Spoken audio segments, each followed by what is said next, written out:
Assalamualaikum warahmatullahi wabarakatuh.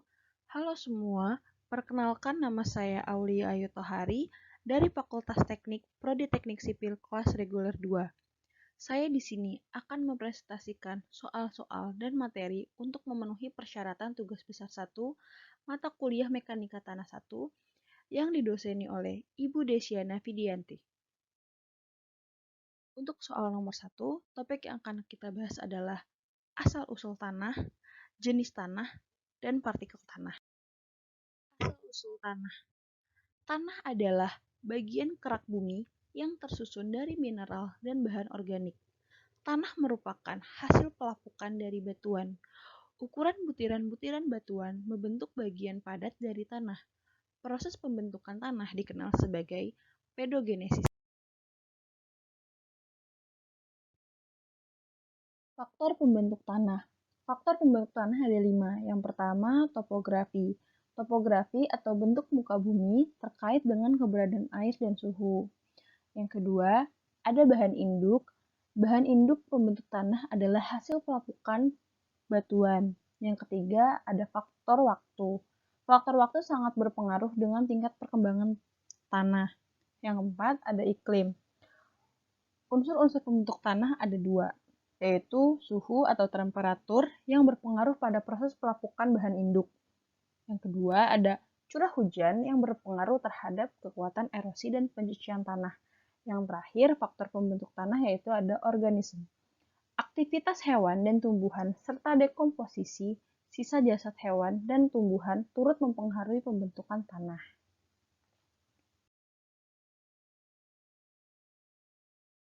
Lalu ada jenis-jenis tanah. Jenis tanah yang akan saya jelaskan di sini ada 15. Yang pertama, tanah aluvial. Tanah yang terbentuk karena terangkutnya oleh air yang mengalir dan terdeposisi di sepanjang aliran sungai. Lokasi berada di daerah hilir atau daratan rendah. Warnanya coklat hingga abu-abu. Yang kedua, ada tanah andosol. Tanah yang terbentuk karena proses vulkanis gunung berapi.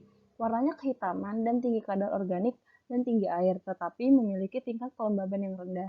Yang ketiga, ada tanah entisol. Tanah yang terbentuk dari pelapukan bahan letusan gunung berapi, yaitu debu, pasir, dan lahar. Jadi, jika tidak mengherankan, jika entisol akan sering ditemukan di daerah yang tidak jauh dari gunung berapi. Tanah yang keempat ada tanah grumusol. Grumusol tersusun dari batuan kapur dan tufa vulkanik yang sudah mengalami pelapukan, karena itulah bahan organik yang ada di dalam sangat rendah sehingga tidak cocok untuk tanaman.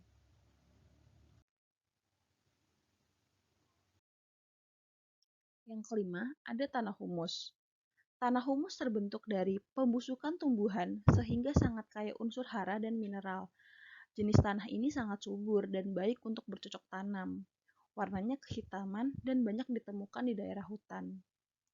Yang keenam, ada tanah inseptisol. Tanah yang terbentuk dari batuan sedimen sehingga warnanya cenderung kecoklatan, kehitaman, dan agak kelabu. Tanah ini juga bisa dimanfaatkan untuk perkebunan seperti sawit dan karet. Yang ketujuh, ada tanah glasial.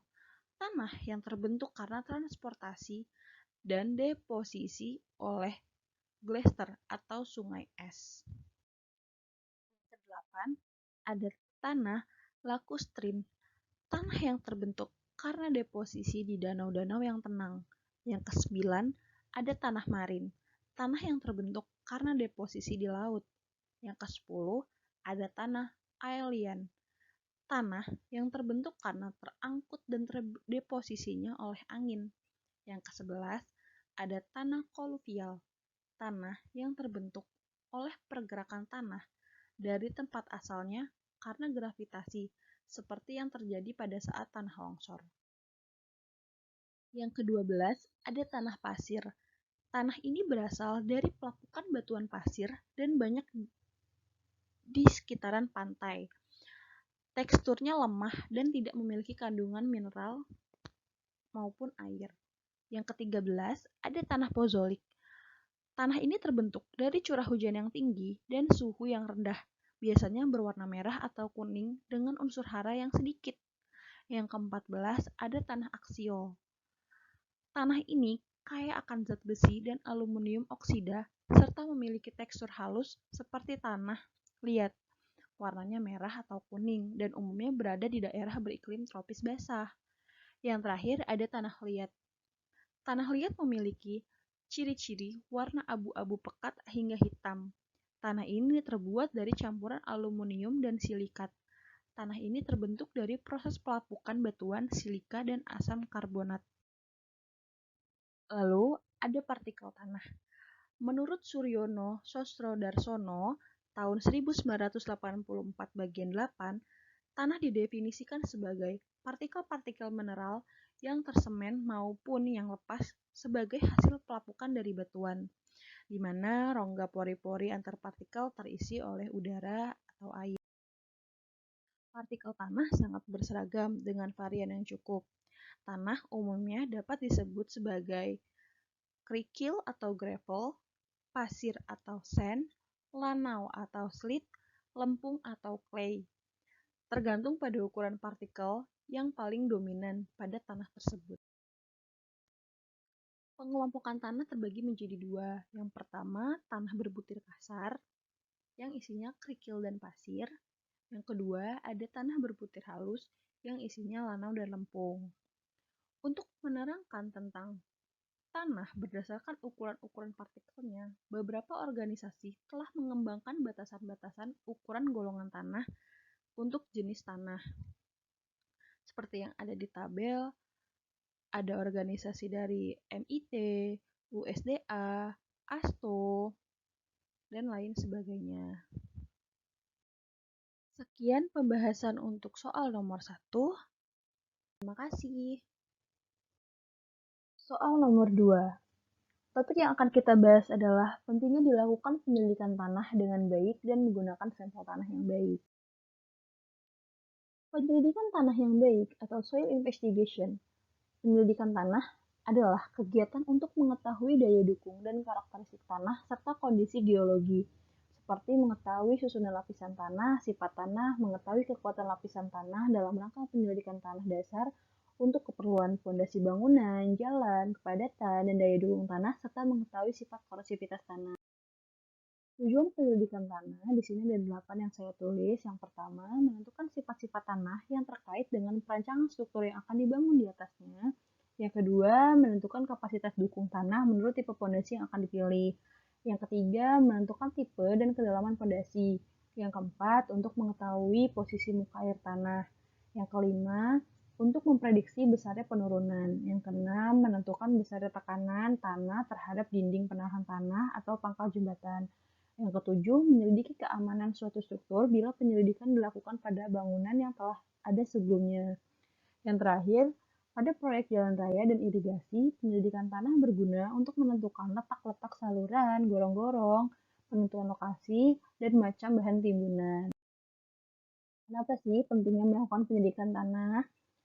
Menurut Nakazawa tahun 1983, tanah selalu mempunyai peranan yang penting pada suatu lokasi pekerjaan konstruksi.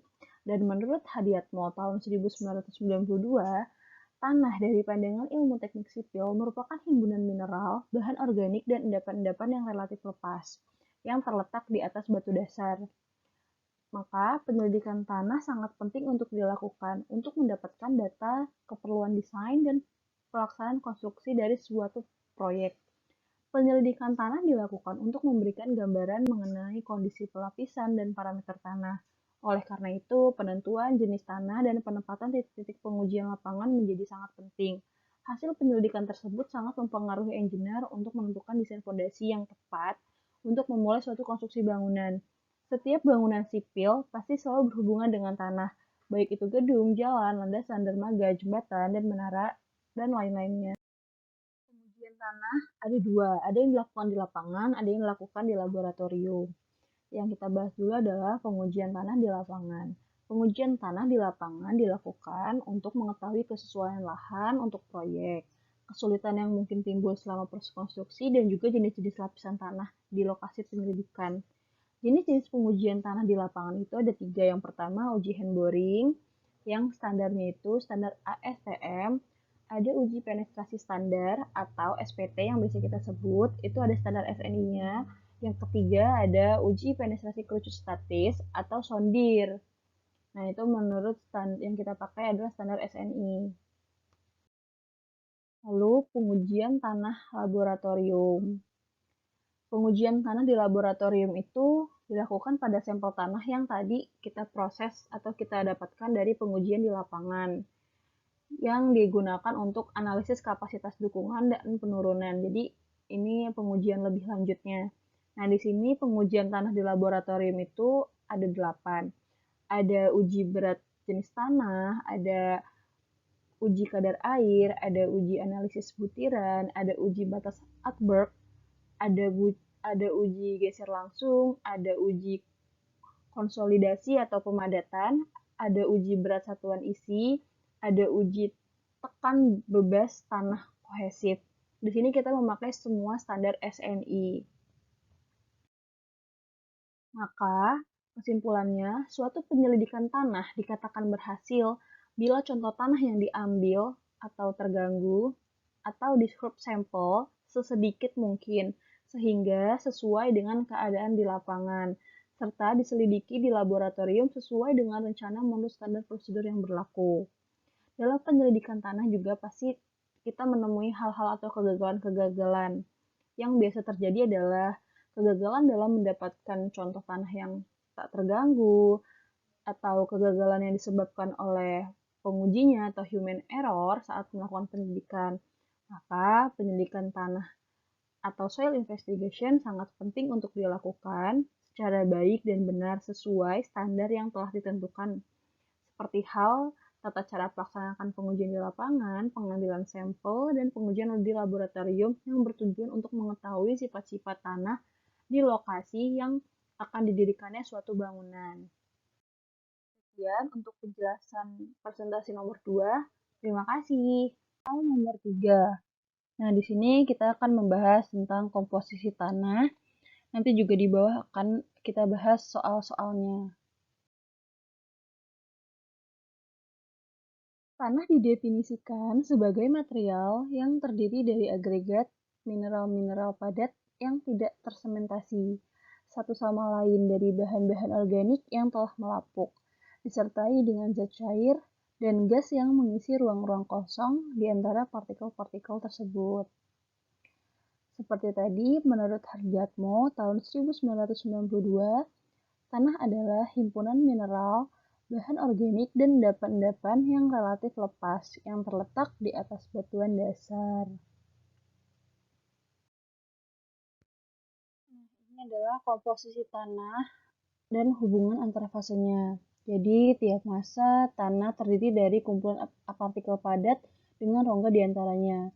Rongga dapat diisi air udara sebagian air dan sebagian udara. Partikel tanah padat adalah butiran tanah padat dengan mineral yang berbeda-beda. Nah, di dalam segumpal tanah dapat terdiri dari 2-3 bagian. Di dalam tanah yang kering, maka tanah hanya terdapat dari 2 bagian, yaitu tanah dan pori-pori udara. Nah, di dalam tanah yang jenuh juga terdapat 2 bagian, yaitu bagian padat atau butiran dan air pori. Sementara dalam keadaan tanah yang tidak jenuh, tanah terdiri dari 3 bagian, yaitu padat, pori-pori udara, dan air pori. Nah, untuk bagian tanah dapat digambarkan dalam bentuk diagram fase yang ditunjukkan di gambar ini. Untuk gambar di bagian kiri, menggambarkan elemen tanah yang memiliki volume berat. Dalam kita mengekspresikan atau menunjukkan sebuah elemen tanah, seringkali kita menunjukkan dalam 3 fase elemen tanah. Jadi, untuk kita memahami dan terdiri dari apa saja sih, seringkali kita menggunakan diagram fase yang sebelah kanan. Jadi, ini perumpamaannya aja. Bukan berarti di dalam tanah itu solidnya atau kepadatannya selalu di bawah, terus air selalu ada di tengah, dan angin selalu ada di atas. Bukan seperti itu, ini cuma perumpamaan aja. Jadi, hanya melalui diagram ini, hanya untuk menunjukkan kepada kita bahwasannya tanah itu terdiri dari terdiri dari 3 bagian, yaitu ada butiran tanah yang padat atau solid, ada air atau bahasa Inggrisnya water, kemudian ada udara atau bahasa Inggrisnya air. Nah, dalam mengekspresikan tanah tersebut, biasanya kita mengekspresikannya dalam berat dan volume. Kalau misalnya dalam volume kalian bisa lihat di sini, volume total adalah perjumlahan dari volume solid atau Vs ditambah volume air atau Vw ditambah volume ada udara atau Va, dan jangan lupa kalau Va tambah Vw sama dengan volume void atau porinya atau Vv. Nah, untuk berat sendiri, dalam berat tanah total atau W adalah perjumlahan dari berat water atau Ww dengan berat solidnya Ws. Untuk berat udaranya ini dianggap sebagai sama dengan 0. Oke, kita lanjut. Nah, selanjutnya untuk hubungan antara volume dan berat. Jadi, ini sangatlah penting sekali kita memahami hubungan antara volume dan berat. Kenapa seperti itu? Karena kita dengan memahami hal ini itu sedikit banyak akan memberikan informasi kepada kita tentang sebagaimana propertis tanah tersebut. Pentingnya kita memahami propertis tanah tersebut adalah dengan kita memahami propertis itu untuk membantu seorang engineer. Sebenarnya perilaku tanah itu seperti apa sih? Seringkali tanah yang memiliki banyak rongga, dia cenderung untuk memiliki problem yang banyak. Nah, untuk kita bisa memahami hubungan volume dan berat, kita harus sudah hafal komposisi tanah seperti Vs, Vw, Va, dan Vv. Bahwasannya volume void adalah perjumlahan dari volume air dan volume udara. Kemudian untuk menghitung berat tanah total adalah berat butiran yang ditambah dengan berat airnya gitu. Nah, lanjut. Nah, ini adalah hubungan volume yang umum dipakai untuk suatu elemen tanah. Ada 3. Yang pertama ada angka pori atau void ratio, yang kedua ada porositas atau porosity, yang ketiga ada derajat kejenuhan atau degree of saturation. Nah, di sini kita akan bahas satu-satu dari angka pori. Jadi, angka pori atau void ratio digambarkan atau disimbolkan dengan E. Angka pori adalah perbandingan antara volume Vp dengan volume butiran padat atau Vs. Jadi E sama dengan Vp dibagi Vs. Nah, selanjutnya untuk disimbolkan dengan N. Nah, porositas adalah perbandingan antara volume Vp dengan volume tanah atau V. Jadi N sama dengan Vp dibagi P. Nah, ini ada hubungannya antara E dan N. Nah, untuk E sama dengan V void dibagi V solid sama dengan V void dibagi P dikurang V void.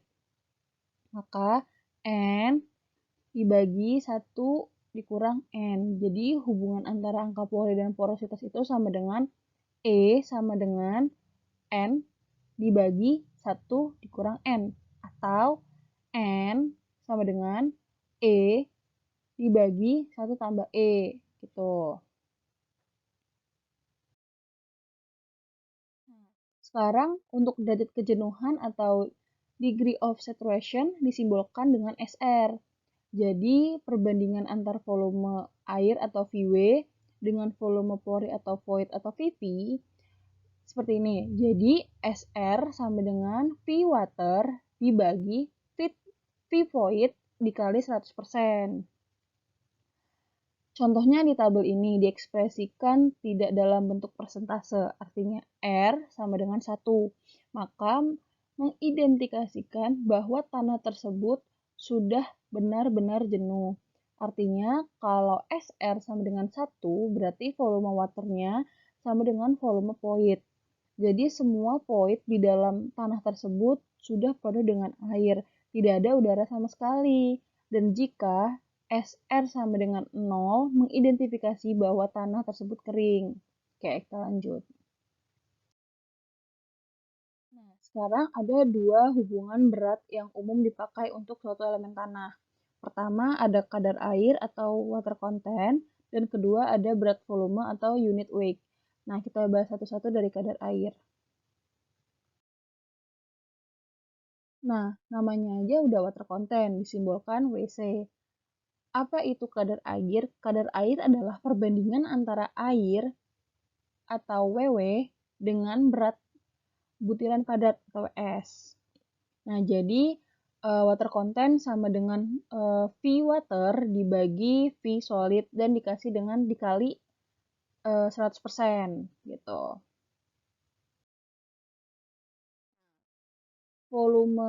Berat volume atau unit weight ini disimbolkan dalam huruf Y atau kita biasanya harusnya dibacanya gamma. Gamma adalah perbandingan antara tanah W dengan volume total tanah. Jadi gamma sama dengan W dibagi V. Nah, jadi ada beberapa pengertian untuk gamma, mulai dari berat volume basah tanah atau gamma basah, atau rumusnya W dikurang V. Bisa juga dengan gamma B, sama dengan GS dikali gamma W, buka kurung 1 tambah W dibagi 1 tambah E.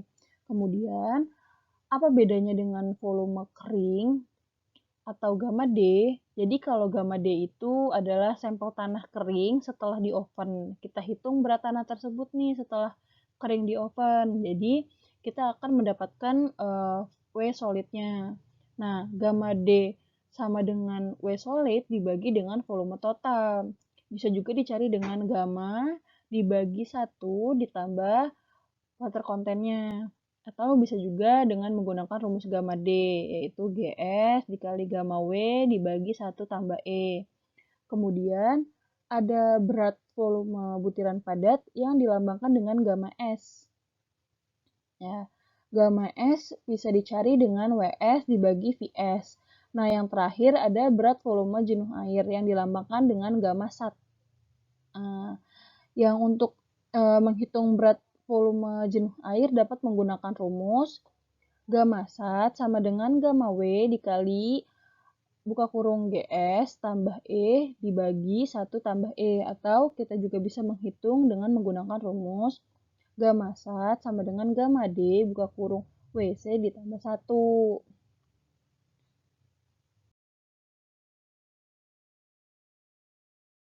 Oke, kita lanjut ke berat spesifik atau specific gravity. Itu adalah perbandingan antara berat volume butiran padat atau gamma S dengan berat volume air atau gamma W. Jadi GS sama dengan gamma solid dibagi gamma water, di mana GS sama dengan berat spesifik butiran padat, gamma S berarti berat volume butiran air padat, dan gamma W atau sama dengan berat volume air. Nah, standarnya biasanya 100 kg per meter persegi. Nah, di sini sebelah kanan ada tabel beberapa macam tanah dan berat spesifikasinya. Bisa dilihat dari kerikil berat spesifikasinya yaitu 2,6 sampai 2,68. Jadi ini adalah tabel standarnya menurut Hardiatmo. Nah, untuk memperjelas kita ada soal latihannya. Nah, soal latihan pertama, soalnya terdapat volume total suatu spesimen tanah adalah 80.000 mm persegi dan beratnya 140 gram. Sedangkan berat keringnya adalah 128 gram. Kepadatan butiran tanah adalah 2,68. Berdasarkan informasi atau soal tersebut, yang kita cari adalah kadar air, Voigt ratio, porositas, derajat kejenuhan, kepadatan kering, dan kepadatan jenuh. Untuk penyelesaian soalnya tersebut dapat dilakukan dengan cara seperti ini. Diketahui volume total atau V sama dengan 80.000 meter persegi. Lalu kita bisa konversikan ke cm persegi menjadi 80 cm persegi. Kemudian ada berat tanah basah atau W sebesar 145 gram. Kemudian ada berat tanah kering atau WS sama dengan 128 gram. Nah, kepadatan butirannya itu atau GS-nya sama dengan 2,68. Nah, dari data tersebut dapat dihitung yang pertama berat air atau WW-nya, di mana untuk menghitung berat air adalah W dikurang WS, di mana W sama dengan 145 gram dikurang WS-nya 128 gram, sehingga didapatkan berat air 17 gram. Nah, untuk nilai berat air ini dimasukkan ke diagram fase tanah yang di samping, karena berat gamma air sama dengan 1, maka nilai M sama dengan WW yaitu 17 meter persegi. Kemudian setelah kita dapat berat air dan volume air, selanjutnya kita menghitung volume tanah atau VS-nya. Untuk menghitung VS, kita akan menggunakan rumus GS sama dengan gamma S dikurang gamma W, di mana GS-nya sudah diketahui nilainya yaitu 2,8 sama dengan gamma S dibagi gamma W, sama dengan water S atau WS dibagi VS dibagi 1 sama dengan WS dibagi VS. Maka GS sama dengan WS dibagi VS, yaitu 2,68 dibagi 128 gram dibagi VS. Karena VS-nya belum diketahui di sini, kita bisa pindahkan ruasnya untuk mencari nilai VS, yaitu VS sama dengan 128 gram dibagi 2,68. Maka didapatkan hasil 47,76 cm persegi. Nah, kemudian kita bisa cari nih volume udara atau VA-nya dengan rumus V sama dengan VS ditambah VW ditambah VA. Nah, karena VA yang kita cari di sini adalah VA sama dengan V dikurang VS dikurang VW, sehingga didapatkan nilai VA dengan 15,24 cm persegi. Setelah itu kita bisa hitung volume pori atau VV-nya dengan rumus VV sama dengan VW ditambah VA, sehingga didapatkan hasil 32,24 cm persegi. Setelah kita mendapatkan nilai dari indeks tanah tersebut, kemudian kita dapat menghitung kadar air. Kadar air dapat menggunakan rumus WC sama dengan WW dibagi WS dikali 100%, maka didapatkan hasil 13,28%. Lalu angka porinya E sama dengan VV dibagi VS, maka didapatkan 67,5%. Nah, yang C menghitung porositasnya, rumusnya N sama dengan E dibagi 1 tambah E, maka didapatkan hasil 40,3%. Nah, derajat kejenuhannya itu simbol yang tadi SR dengan rumus VW dibagi VV dikali 100%, maka didapatkan hasil 52,73%. Nah, kepadatan keringnya, tahu gamma D-nya, itu rumusnya WS dibagi V, maka didapatkan hasil 1,60 gram cm persegi. Untuk kepadatan jenuhnya atau YSAT-nya sama dengan GS ditambah E dikali gamma W dibagi 1 tambah E, maka didapatkan hasil 2 gram cm persegi. Nah, di sini ada soal nomor 2 juga, ada nomor kedua. Dengan soal, pada suatu pekerjaan penggalian dasar saluran diperoleh suatu sampel sandy clay, berat tanah basahnya 15 kg.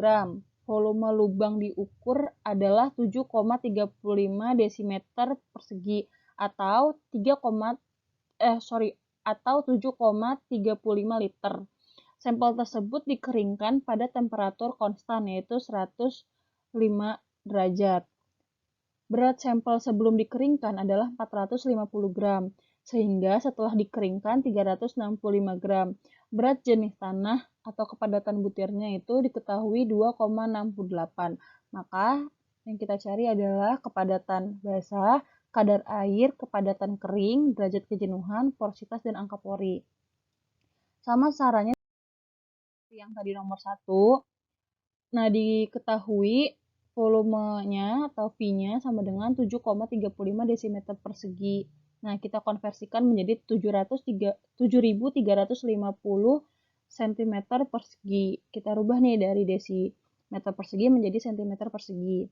Lalu berat basahnya atau W yang tadinya 15 kg, kita konversikan menjadi 15.000 gram. Lalu berat sampel tanah basahnya atau disebutnya W1 itu 450 gram. Nah, berat sampel tanah keringnya atau W2 itu 385 gram. Nah, kepadatan butirannya itu 2,68. Nah, maka dapat kita hitung kepadatan basahnya atau gamanya.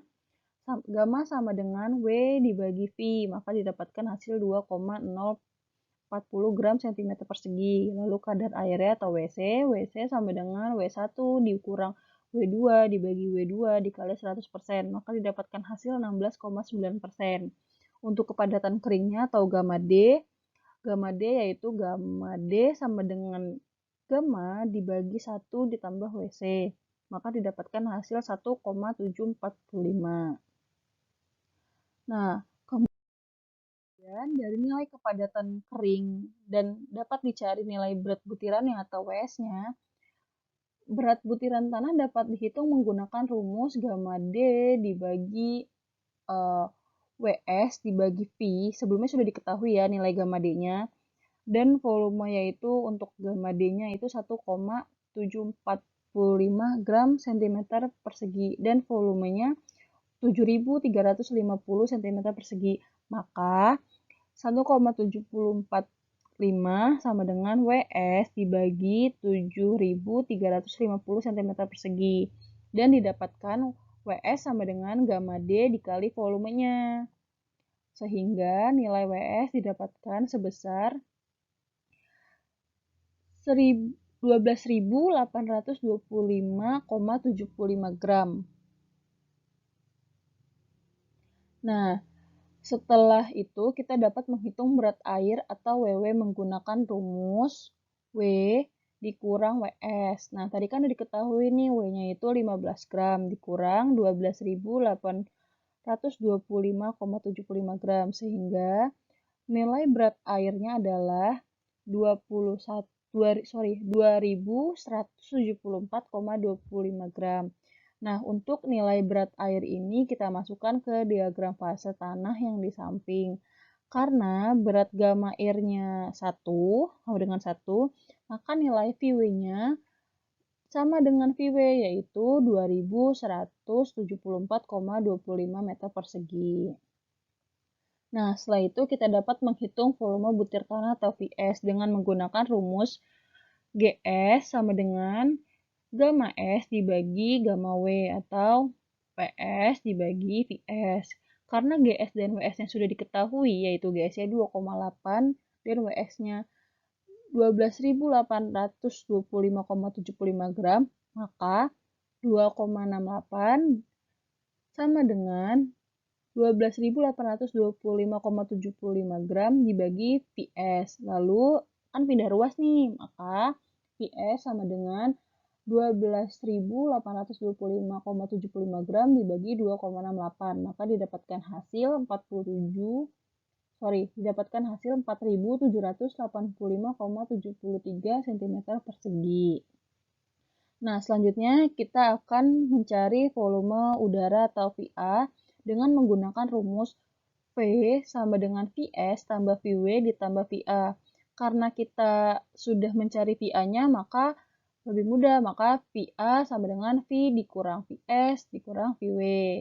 Ya kan? Maka didapatkan hasil, dimasukin nih angka-angkanya, maka didapatkan hasil 390,0,2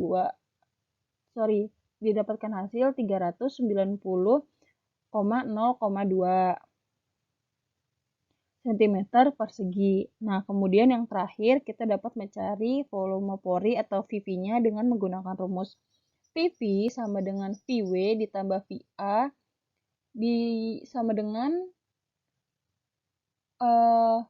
VV sama dengan 2.174,25 cm persegi ditambah 309,02 cm persegi sehingga didapatkan VV-nya 2.564,27 cm persegi.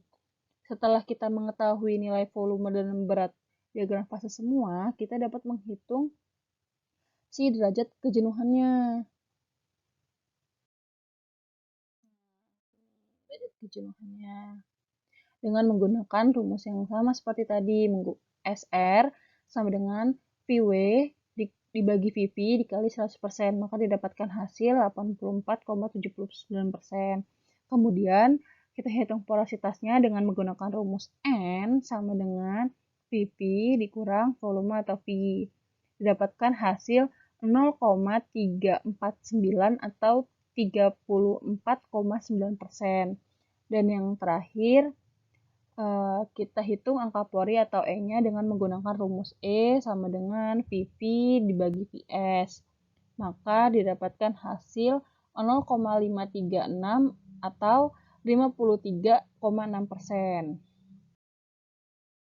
Sekian penjabaran materi soal nomor 3. Terima kasih. Soal nomor 4.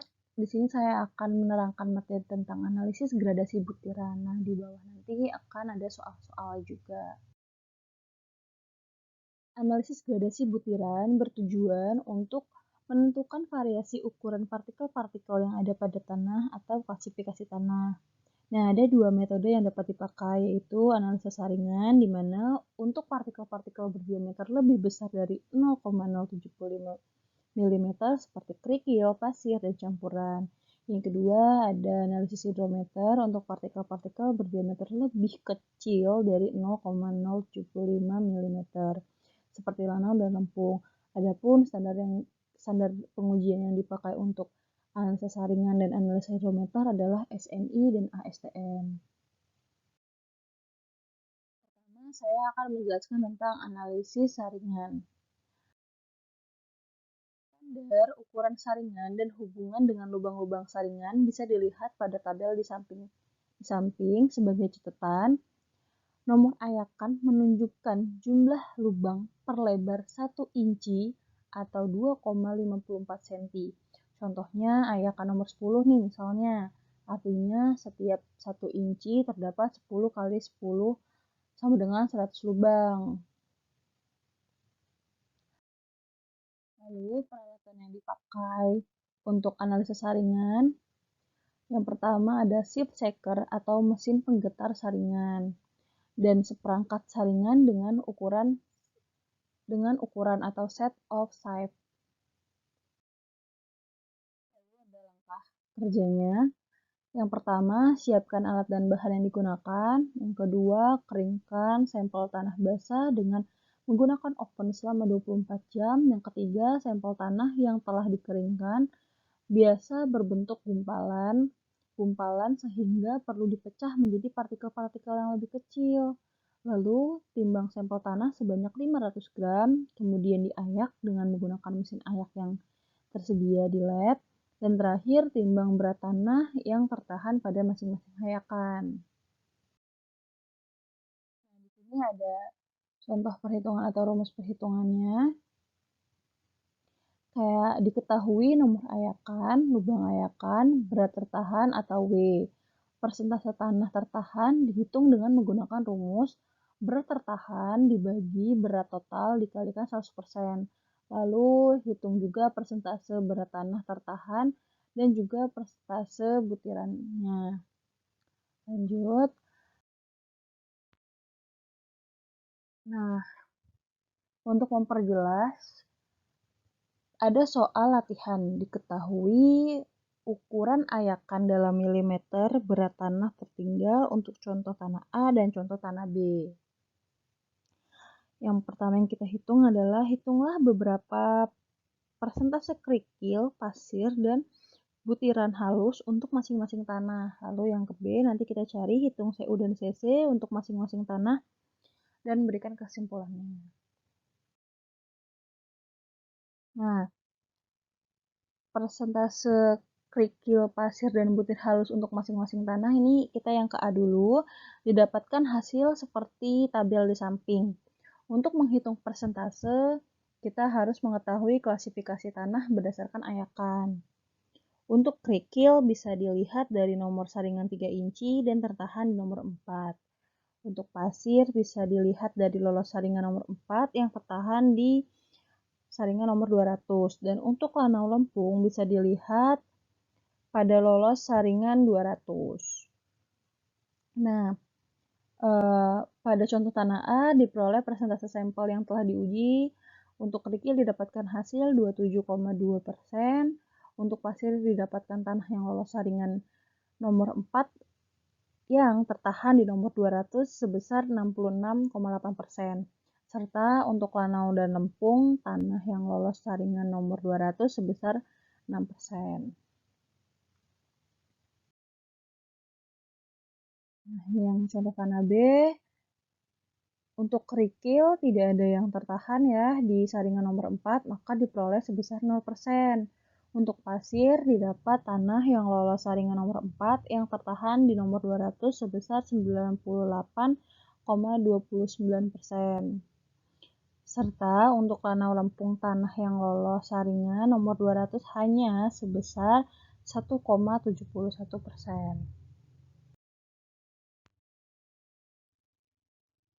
Lalu yang B, perhitungan CU dan CC. Nah, kita masuk ke perhitungan untuk contoh tanah A. Pertama, kita harus membuat grafik distribusi butiran tanah dan didapat seperti gambar kurva di samping. Untuk menemukan koefisien keseragaman atau CU, dapat menggunakan rumus CU sama dengan D60 dibagi D10. Dan untuk menemukan koefisien kelengkungan dapat menggunakan rumus CC sama dengan D30 pangkat 2 dibagi D10 dikali D60. Nah, untuk tanah A diketahui D10-nya 0,12, D30 diketahuinya 0,30, dan D60-nya diketahuinya 1,6. Maka CU sama dengan D60 dibagi D10 sama dengan 1,6 dibagi 0,12. Dan didapatkan nilai CU sebesar 13,33. Lalu hitung juga nilai CC dengan menggunakan rumus D30 pangkat 2 dibagi D10 dikali D60 sama dengan D sama dengan 0,30 pangkat 2 dibagi 0,12 dikali 1,6. Maka didapatkan nilai CC sebesar 0,47. Nah, sama seperti contoh tanah A yang tadi, pertama kita harus membuat grafik distribusi butiran tanah B dan didapatkan seperti gambar kurva di samping. Yang diketahui D10-nya 0,16, D30-nya 0,19, dan D60-nya sama dengan 2,6. Maka CU didapatkan hasil sebesar 1,63 dan CC didapatkan hasil sebesar 0,87. Kesimpulannya, tanah A diketahui bahwa tanah tersebut bergradasi buruk, walaupun memiliki nilai CU lebih besar dari 6, namun mempunyai CC kurang dari 1, dan untuk tanah B diketahui bahwa tanah tersebut termaksud bergradasi buruk karena memiliki koefisien CC dan CU-nya yang sangat kecil.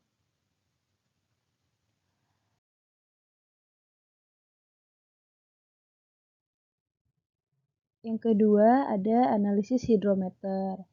Pengujian analisis hidrometer ini bertujuan untuk menentukan distribusi ukuran butiran-butiran yang tanah yang tidak mengandung butiran tanah yang tertahan oleh saringan nomor 200. Pengujian ini dilakukan dengan analisis sedimen menggunakan hidrometer. Nah, adapun peralatan yang dipakai dalam pengujian analisis hidrometer, yang pertama ada saringan nomor 200, yang kedua ada gelas silinder ukuran 125 dan 1000 mili, yang ketiga ada oven, keempat ada alat ukur hidrometer, yang kelima ada alat pengaduk, yang keenam ada karet penutup dengan diameter sama dengan gelas ukurnya. Ketujuh, gelas ukur dengan temperatur tetap, dan terakhir stopwatch-nya.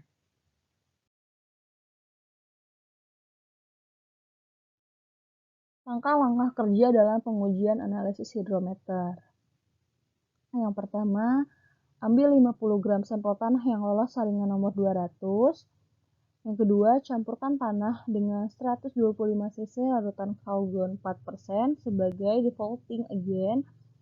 Diamkan campuran selama 8-12 jam. Setelah itu, campur kembali dengan menggunakan mixer. Masukkan campuran ke dalam gelas ukur B, tambahkan Aquades hingga 1000 cc. Tutup mulut gelas dengan karet lalu kocok agar tercampur rata. Siapkan gelas ukur A atau gelas ukur lain untuk pengukuran zero correction 800 atau 875 cc Aquades ditambah 125 cc larutan Calgon 4%. Letakkan kedua gelas ukur pada bak ukur yang telah diatur temperaturnya. Masukkan alat hidrometer pada gelas ukur B secara perlahan dan lakukan pembacaan pada waktu 0,25 menit, 0,50 menit, 1 menit, dan 2 menit, lalu catat hasilnya.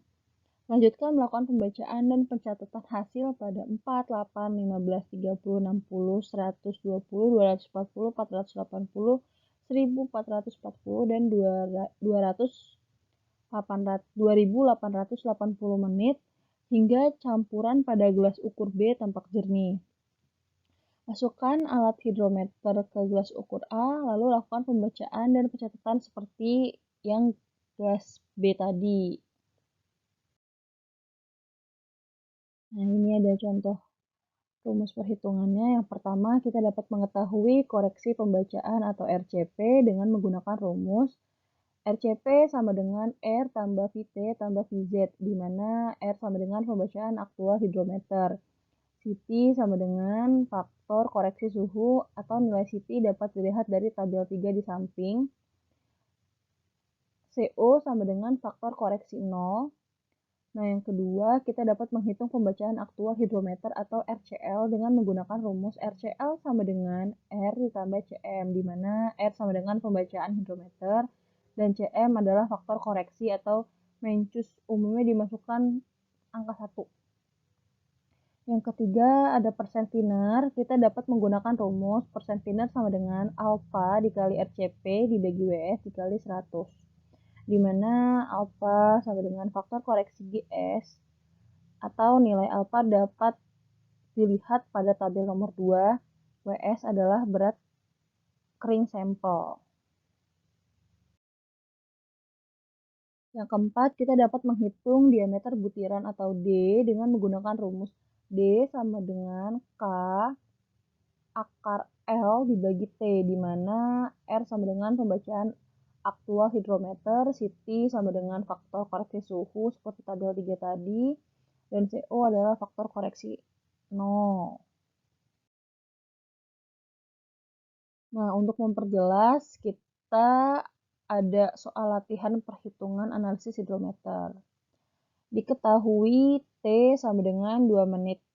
Dari data di samping, kita dapat menentukan RC dengan menggunakan rumus RC sama dengan RA dikurang zero correction ditambah CR. Sama dengan 47 dikurang 3 ditambah 0,4, hasilnya 44,4.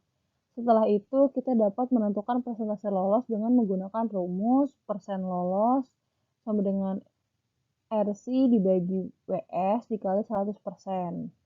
Sama dengan 44,4 dikali 0,99 dibagi 50 dikali 100%, maka didapatkan hasil 87,9%. Contoh hasil perhitungan kurva distribusi untuk ukuran butiran. Jadi dia bentuknya seperti ini kalau sudah dijadikan kurva atau grafiknya. Adapun parameter-parameter yang diperlukan untuk klasifikasi tanah.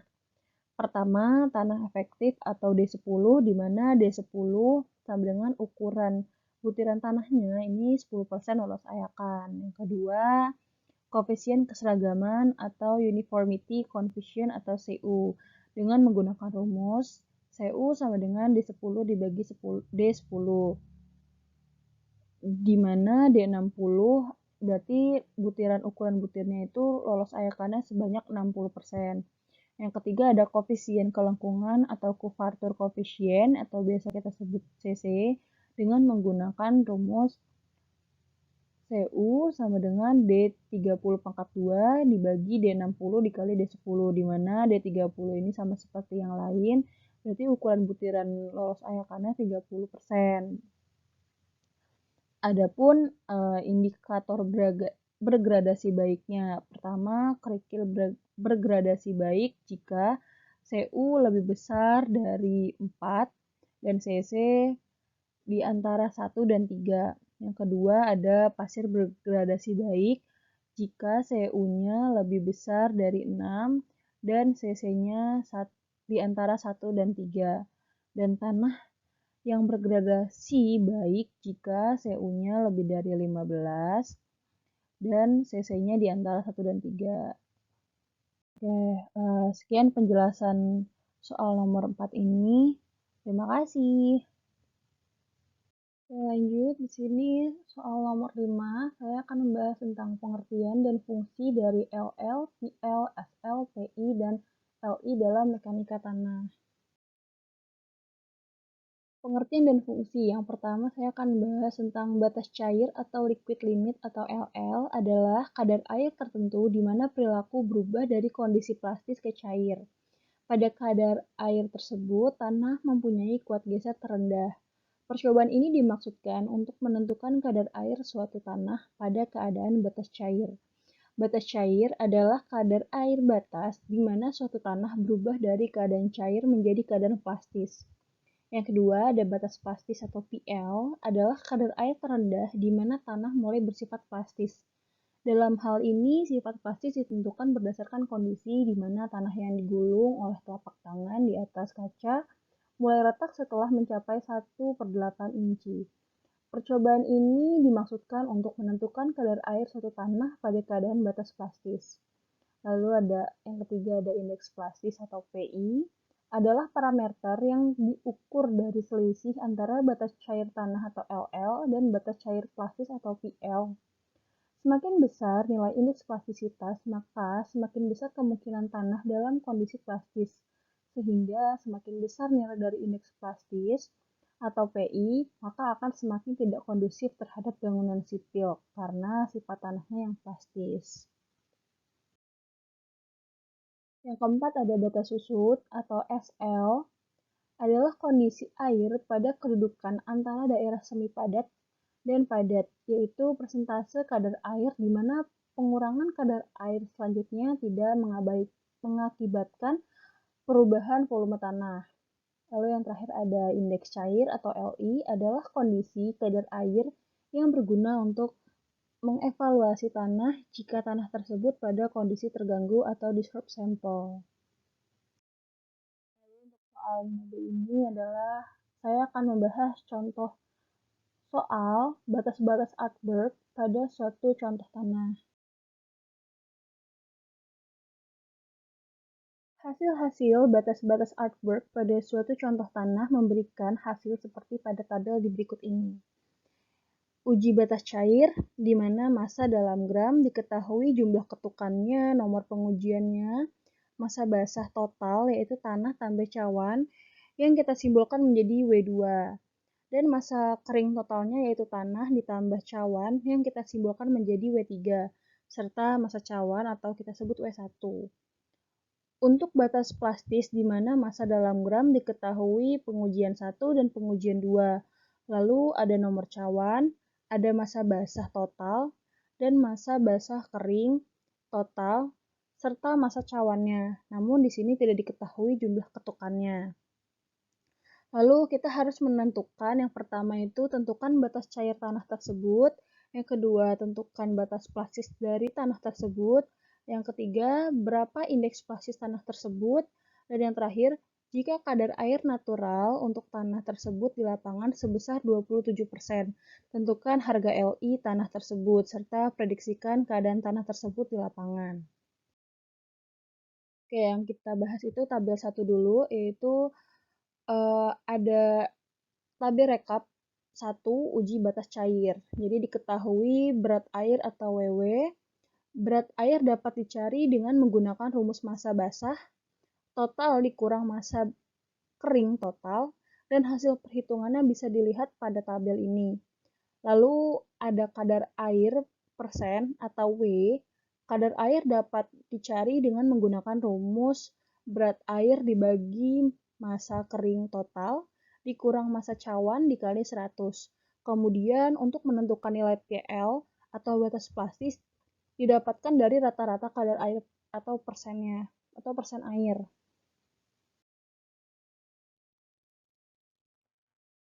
Lalu untuk poin A, menentukan batas cair atau LL dari tanah. Di sini diketahui nomor pengujiannya, jumlah ketukannya, serta kadar airnya. Lalu kita harus membuat grafik baris butir untuk menentukan nilai batas cair atau LL seperti yang terlihat di gambar grafik ini. Dari gambar grafik ini didapatkan persamaan kurvanya, kemudian dimasukkan nilai data X sama dengan 25, maka Y-nya didapatkan 31,63%, yang artinya maka diperoleh batas cair atau LL sampel tanah A sama dengan 31,63%. Lalu yang B, menentukan batas plastis atau PL dari tanah. Untuk menentukan nilai PL atau batas plastis didapat dari rata-rata kadar air persen. Maka diperoleh batas plastis atau PL-nya adalah 31,66. Lalu untuk poin C, menentukan indeks plastis atau PI tanah. Untuk menentukan indeks plastis, kita dapat menggunakan rumus PI sama dengan batas cair dikurang batas plastis. Maka diperoleh indeks plastisnya minus 0,03%. Lalu yang D, jika kadar air natural di lapangan sebesar 27%, tentukan harga LI tanah tersebut serta prediksikan ke dalam tanah tersebut di lapangan. Jadi diketahui nilai PI-nya sebesar minus 0,03%, nilai PL-nya sebesar 31,66%, dan nilai WN-nya sebesar 27%. Lalu yang ditanya adalah LI atau liquid index-nya. Nah, kita dapat menemukan nilai indeks cair atau LI-nya dengan menggunakan rumus LI sama dengan water content dikurang PL dibagi PI. Maka diperoleh nilai indeks cairnya atau LI-nya sebesar 155,33%. Jadi dari uraian perhitungan indeks plastis di atas, maka nilai yang didapatkan adalah minus 0,03%, yang berarti nilainya kurang dari 0. Maka mengidentifikasikan keadaan tanah di lapangan itu artinya non-plastis dan tergolong jenis tanahnya pasir. Lanjut kita ke tabel nomor 2. Diketahui jumlah pengujian, nomor cawan, massa basah total, massa basah kering, dan massa cawan. Untuk kadar air dapat dilihat dengan menggunakan rumus berat air dibagi massa kering total dikurang massa cawan dikali 100. Dan terdapat juga nilai kadar air rata-ratanya. Nah, untuk poin A kita tidak dapat cari karena tidak diketahui jumlah ketukannya. Dikarenakan untuk mencari batas cair atau LL dari tanah, kita harus mengetahui kadar air dan jumlah ketukannya agar dapat membuat grafik baris butir. Maka kita langsung masuk ke poin B, yaitu menentukan batas cair atau PL dari tanah. Kadar air untuk menentukan nilai PL atau batas plastis didapatkan dari rata-rata kadar air persen. Maka diperoleh batas plastisnya atau PL-nya sebesar 20,25%. Selanjutnya untuk poin C, menentukan indeks plastis atau PI tanah. Untuk menentukan indeks plastis kita dapat menggunakan rumus PI sama dengan batas cair atau LI dikurang batas plastis atau PL. Dan diperoleh indeks plastisnya sebesar 11,513%. Selanjutnya untuk poin D, jika kadar air natural di lapangan sebesar 27%, tentukan harga LI tanah tersebut, serta prediksikan keadaan tanah tersebut di lapangan. Nah, diketahui nilai PI-nya sebesar 11,513, PL-nya sebesar 20,25%, dan WN-nya sebesar 27%. Maka yang ditanya LI atau liquid index-nya. Nah, kita dapat menentukan nilai indeks cair atau LI dengan menggunakan rumus LI sama dengan water content dikurang PL dibagi PI, maka diperoleh nilai indeks cairnya atau LI-nya sebesar 0,586%. Dari uraian perhitungan indeks plastis di atas, maka nilai yang didapatkan adalah 11,513 yang berarti nilainya 7 di antara 17 mengidentifikasikan keadaan tanah di lapangan memiliki plastisitas yang sedang, maka tanah tergolong jenis lempung berlanau. Sekian jabaran materi untuk nomor 5. Terima kasih. Oke, kita ke soal yang terakhir, soal nomor 6.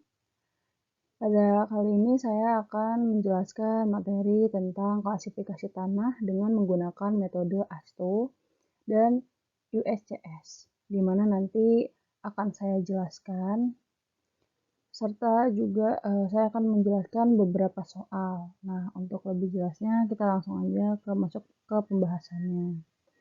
Di sini saya akan menjelaskan metode ASTO terlebih dahulu ya, dengan 16 sampel tanah di bawah ini.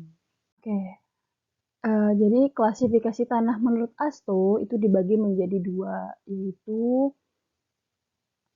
klasifikasi tanah berbutir atau tanah lanau lempung.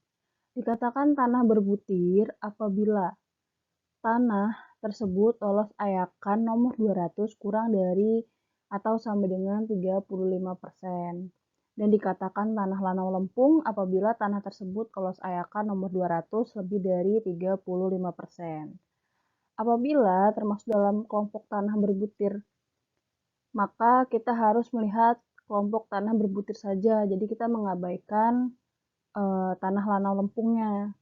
Lanjut, kita ke klasifikasi material menggunakan SIF analisis sehingga dapat menentukan apakah material tersebut termasuk dalam kelompok A1, A3, atau A2 dengan menggunakan saringan ukuran nomor kayak 10, 40, dan 200. Nah, yang A1 dibagi lagi nih menjadi dua, yaitu A1A dan A1B. Lalu yang nomor 2, A2, dibagi lagi menjadi 4, yaitu A24, A25, A26, dan A27. Pembacaan itu selalu urut dari kiri ke kanan, gitu. Apabila tanah termasuk dalam kelompok tanah lempung, maka kita akan mengabaikan kelompok tanah berbutir. Ini kita abaikan. Nah, di sini terbagi menjadi 4 juga. Di sini ada A4, A5, A6, dan A7. Dengan semua menggunakan analisa lolos saringan nomor 200 dengan persentase kelolosan minimum 36%. Untuk yang A7 sendiri dibagi menjadi dua, yaitu A75 dan A76. Tahap selanjutnya adalah dengan membaca sifat fraksi lolos AYAKAN nomor 40. Yaitu membaca batas LL serta plastis indeksnya atau PI-nya dari masing-masing material tadi. Terakhir, memberikan nama sampel yang diukur, lalu menentukan general sub-ratingnya pada sampel tanah tersebut. Nah, untuk lebih jelasnya, klasifikasi 16 sampel tanah di bawah ini dengan metode ASTO. Kita lanjut ke soal ya. Nah, dari kurva gradasi butiran nomor 1 diketahui data sebagai berikut. Untuk sampel tanah nomor 1, yang ini, klasifikasi kelompok saringan nomor 200 kurang dari 35%, maka dia yang ini. Maka masuk kategori kerikil atau pasir. Masuk ke analisis saringan nomor 10, dia lolos sebesar 100%. Kemungkinan tanahnya itu A1B, A3, A24, A25, A26, dan A27. Selanjutnya kita lihat lolos AYAKAN nomor 40 sebesar 100%. Maka kemungkinan dia lolos di A3, A24, A25, A26, dan A27. Lalu kita lihat lolos AYAKAN nomor 200. Yang ini. dia sebesar 2%, kemungkinannya sama A3, A24, A25, A26, dan A27. Selanjutnya kita lihat batas-batas artwork-nya. Batas cair LL-nya adalah non-plastis. Ini diketahui di soalnya dia batas artwork-nya non-plastis. Maka kemungkinannya termasuk A3 dan A2. Dan indeks plastisnya atau PI-nya juga tetap, maksudnya non-plastis juga gitu, diketahui soalnya seperti itu. Maka klasifikasi sampel tanah nomor 1 adalah A3 yang ini. Dan tipe material yang dominannya itu kerikil pasir berlanau. Selanjutnya untuk sampel tanah 2 yang ini, klasifikasi kelompok lolos saringannya nomor 200-nya kurang dari 35%, maka masuk ke kerikil atau pasir. Masuk ke analisis saringan lolos AEK nomor 10 sebesar 75%, maka kemungkinan A1B, A3, A24, A25, A26, dan A27-nya. Selanjutnya kita lihat nih, lolos AEK nomor 40 sebesar 60%. Maka kemungkinannya ada di A3, A24, A25, A26, dan A27. Lalu kita lihat lagi, lolos AEK nomor 200 sebesar 8%. Maka kemungkinannya A3, A24, A25, A26, dan A27. Selanjutnya kita lihat batas-batas artwork-nya. Batas cairnya adalah non-plastis. Ya, maka kemungkinannya masuknya di A3, A24, dan A26. Dan indeks plastisnya atau PI-nya juga non-plastis. Maka tanah nomor 2 dikelompokkan ke tanah A3 dan tipe material pada pokok umumnya yaitu kerikil dan pasir berlanau.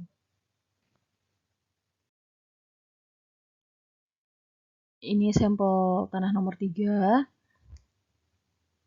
Klasifikasi kelompok lolos saringannya itu masih di bagian ini, kurang dari 35%, maka masuk ke kategori kerikil atau pasir. Mari kita lihat ke lolos AEK nomor 10 sebesar 64%, kemungkinan masuk ke A1B, A3, A24, A25, A26, dan A27. Selanjutnya kita lihat lolos AEK nomor 40 sebesar 12%. Maka kemungkinan masuknya di A1B, A24, dan A26. Selanjutnya kita lihat lolos AEK nomor 200. Ya, dia tidak sampai, dia sejajar sama ini. Kita dianggapnya lolos. Maka kita langsung lihat ke batas cairnya atau LL-nya. Dia itu non-plastis. Maka kemungkinannya masuknya di A1B, A24, dan A26. Lalu indeks plastisnya dia sama masih non-plastis, maka tanah tersebut masuk ke kelompok tanah A1B. Dan tipe material pokok pada umumnya adalah pasir halus. Nah, ini kurva gradasi butiran nomor 2, diketahui data untuk tanah nomor satunya, ini sampel tanah nomor satunya. Klasifikasi kelompoknya saringan nomor 200-nya lebih dari 200. Maka dia yang ini. Maka masuknya lanau atau lempung. Maka kita abaikan yang ini. Kita langsung fokus ke sini. Lalu kita lihat lagi lolos saringan nomor 10-nya. Dia lolos sebesar 100%, maka kemungkinannya ada di A4, A5, A6, dan A7. Selanjutnya kita lihat lolos AEK nomor 40 sebesar 100%, maka kemungkinannya masih tetap sama A4, A5, A6, atau A7. Jadi kita lihat lolos AEK nomor 200. Dia lolosnya sebesar 96%. Maka kemungkinannya A4, A5, A6, dan A7. Selanjutnya kita lihat nih batas-batas artwork-nya atau batas cairnya sebesar 95%. Maka kemungkinannya A5 atau A7. Lalu kita lihat indeks plastiknya sebesar 39, maka tanah 3 ini masuk ke kelompok tanah A7. Karena ketentuan di sini adalah PI kurang dari LL min 30, maka sampel tanah nomor 1 adalah A75 dan tipe material pokok pada umumnya yaitu tanah berlempung.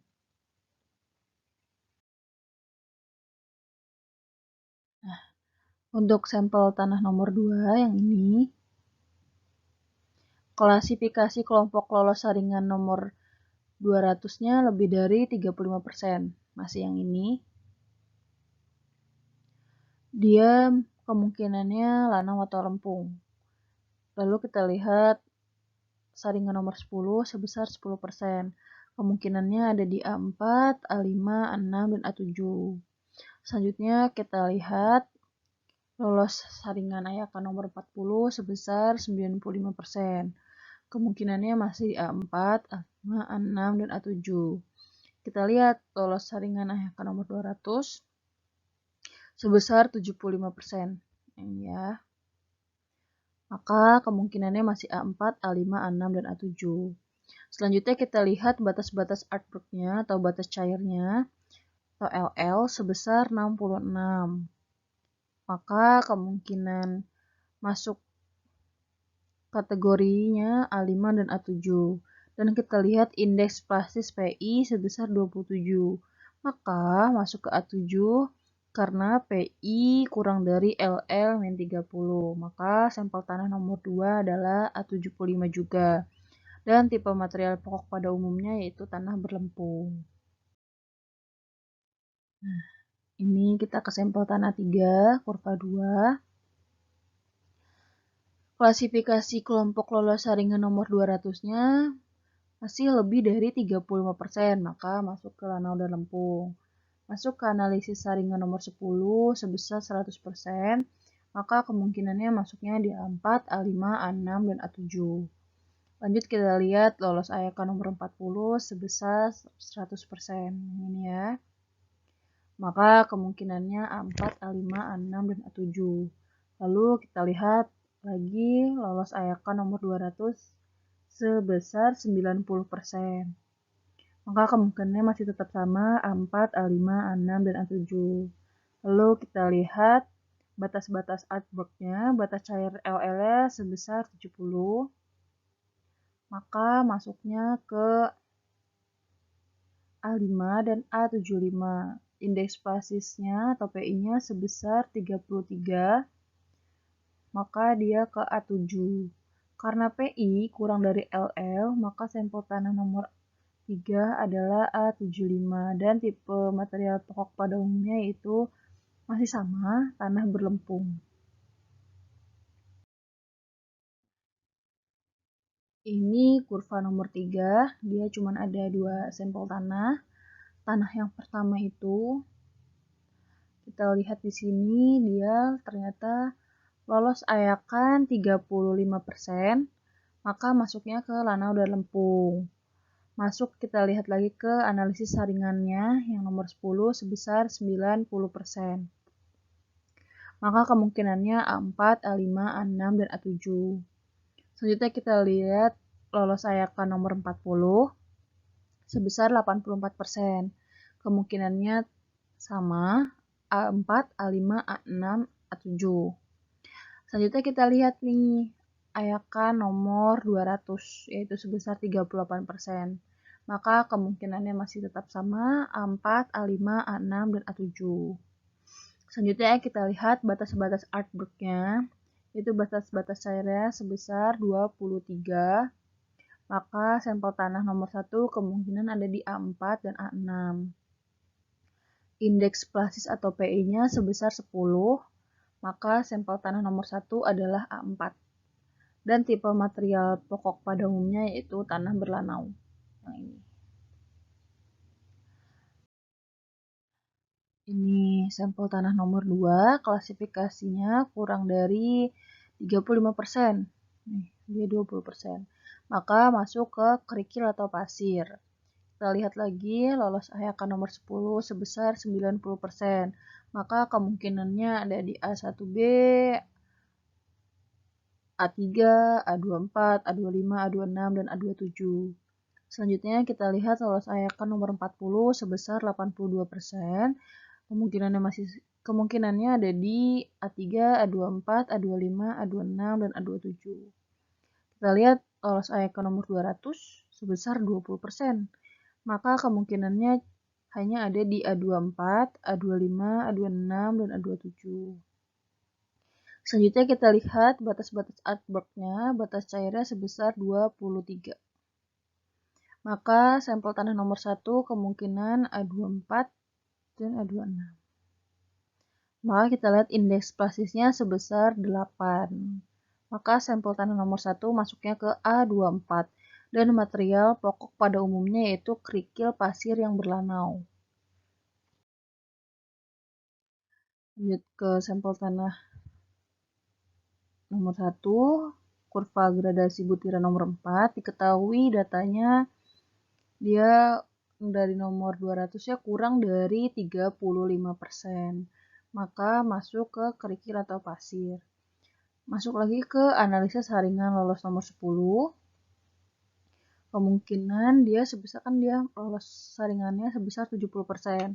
Kemungkinannya A1B, A3, A24, A25, A26, dan A27. Lalu kita lihat lolos AYAKA nomor 40 sebesar 47%. Kemungkinannya ada di A1B, A24, A25, A26, dan A27. Kita lihat lagi nomor 200 sebesar 29%, kemungkinannya A1B, A24, A25, A26, dan A27. Selanjutnya kita lihat batas-batas artwork-nya, yaitu batas cairnya adalah non-plastis. Kemungkinan masuk di A1B dan A2.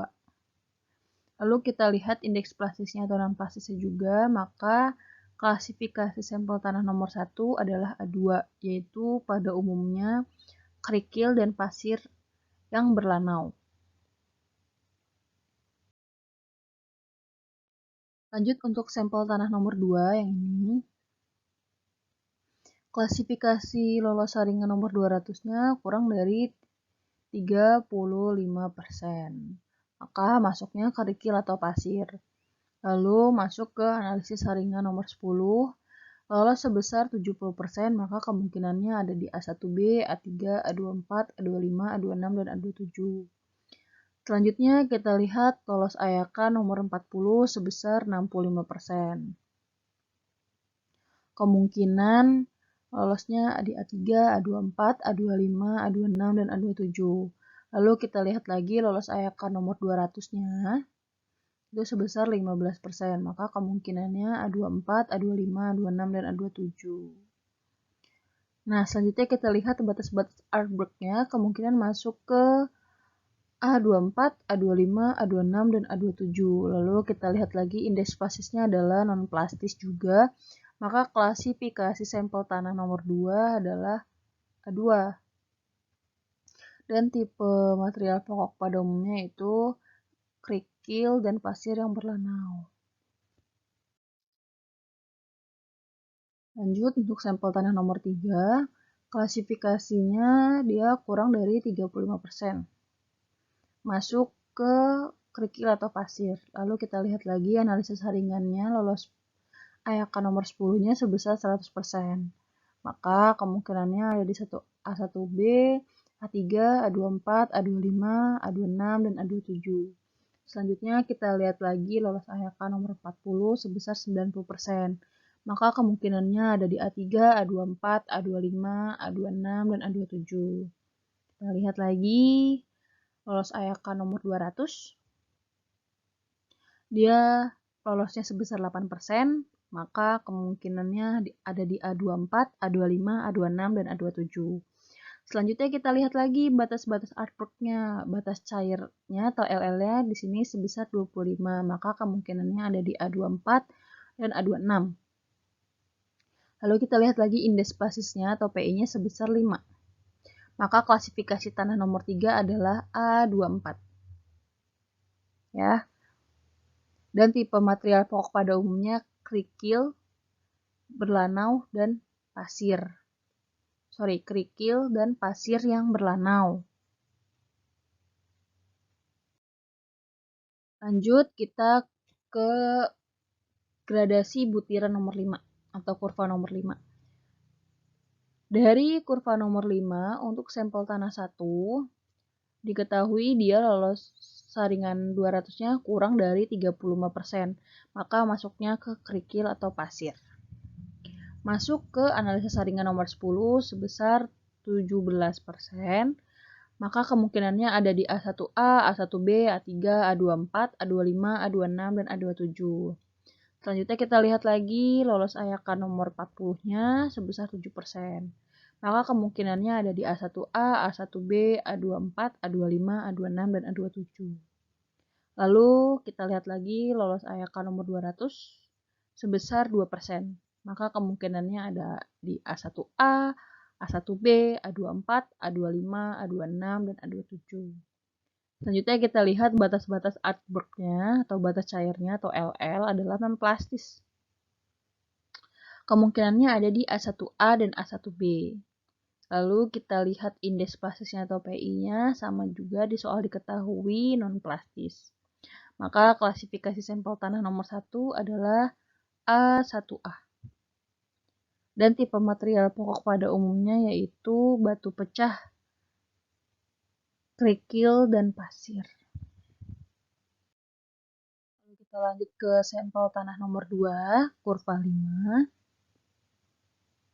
Dia masih sama, kurang dari 35%.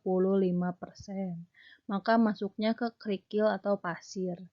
Masuk ke analisa atau saringannya, lolos yang nomor 10 nih. Dia lolosnya sebesar 15%. Maka kemungkinan tanahnya ada di A1A, A1B, A3, A24, A25, A26, dan A27. Selanjutnya kita lihat lolos ayakan nomor 40 sebesar 2%. Maka kemungkinannya ada di 1A, A1B, A24, A25, A26, dan A27. Lalu kita lihat lolos ayakan nomor 200. Dia nggak sampai. Jadi kemungkinannya itu ada di A1A, A1B, A24, A25, A26, dan A27. Selanjutnya kita lihat batas-batas artwork-nya atau batas cair LL-nya adalah non-plastis. Maka kemungkinannya ada di A1A dan A1B. Lalu kita lihat lagi indeks plastisnya adalah non-plastis juga. Maka klasifikasi tanah nomor 2 ini adalah A1A dan tipe material pokok pada umumnya yaitu batu pecah, kerikil, dan pasir. Lanjut ke kurva terakhir. Kurva nomor 6, kita lihat sampel tanah 1 di sini, diketahui dia lolos saringannya lebih dari 200, diketahui lolos saringan nomor 200-nya lebih dari 35%. Maka masuknya ke lanau dan atau lempung. Masuk ke analisis saringan nomor 10-nya, dia lolos sebesar 100%, maka kemungkinannya ada di A4, A5, A6, dan A7. Sama nomor 40 juga lolos 100%, maka kemungkinannya ada di A4, A5, A6, dan A7. Nah, kita lihat lagi di ayakan nomor 200, dia lolosnya sebesar 82%. Maka kemungkinannya ada di A4, A5, A6, dan A7. Selanjutnya kita lihat batas-batas artwork-nya. Nah, ini dia batas cairnya sebesar 46. Kemungkinan ada di A5 dan A7. Ya, lalu kita lihat indeks plastisnya atau PI-nya sebesar 16. Maka masuk ke A7. Karena PI kurang dari LL, nih untuk ketentuannya ada di sini, karena PI kurang dari LL min 30, maka klasifikasi sampel tanah nomor 1 adalah A75 dan tipe material pokok pada umumnya tanah berlempung. Ini.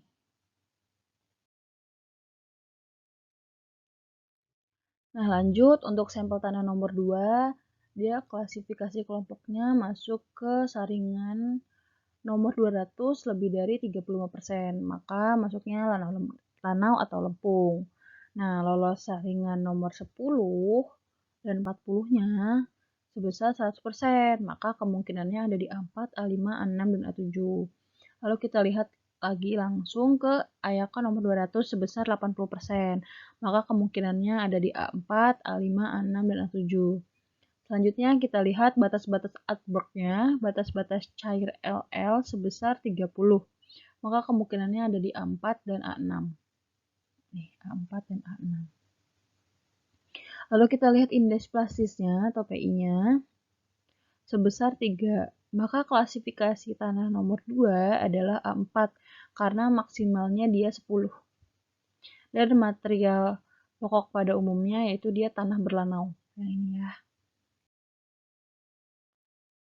Oke, kita lanjut ke sampel tanah yang terakhir. Di sini sampel tanah nomor 3 yang ini dia lolos ayakan nomor 200-nya lebih dari 35%. Maka masuknya ke lanau atau lepung. Lolos saringan nomor 10-nya sebesar 97%, maka kemungkinan lolosnya itu di A4, A5, A6, dan A7. Kita lihat lagi ayakan nomor 40-nya sebesar 80%, maka dia lolosnya di A4, A5, A6, dan A7. Lalu kita lihat lagi ayakan nomor 200 sebesar 54%. Maka kemungkinannya tetap ada di A4, A5, A6, dan A7. Selanjutnya kita lihat batas-batas artwork-nya, batas cairnya LL-nya sebesar 34. Maka kemungkinan ada di A4 dan A6. Lalu kita lihat indeks plastisnya sebesar 3%. Sama nih ya, kayak sampel tanah nomor 2 yang tadi.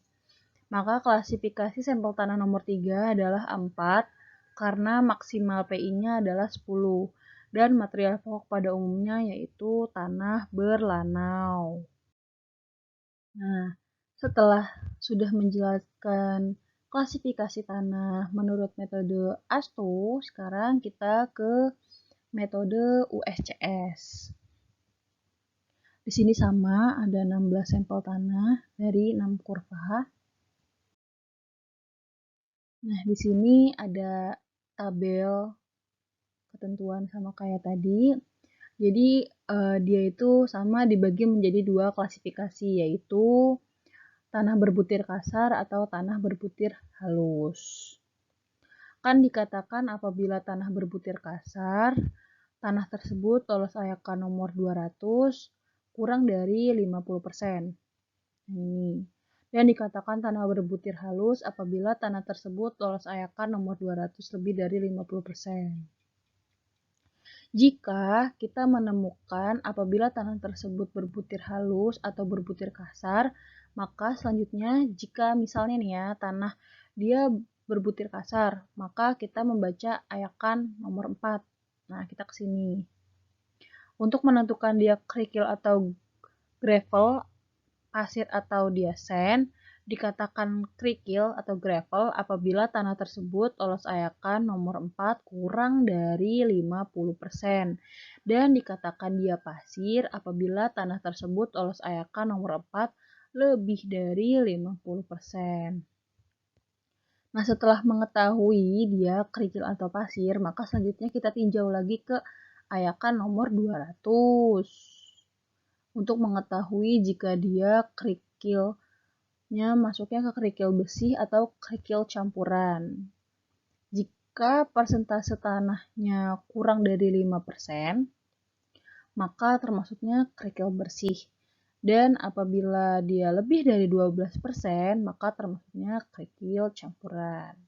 Dan jika di antara 5-12%, maka dilakukan kerja 2 kali atau simbol ganda, atau disebut juga 2 klasifikasi. Sama ya, gravel atau sand. Nah, langkah selanjutnya jika dia diketahui kerikil bersih, misalnya nih kerikil bersih, yang ini ya, nih yang atas, maka kita memerlukan perhitungan CU dan CC.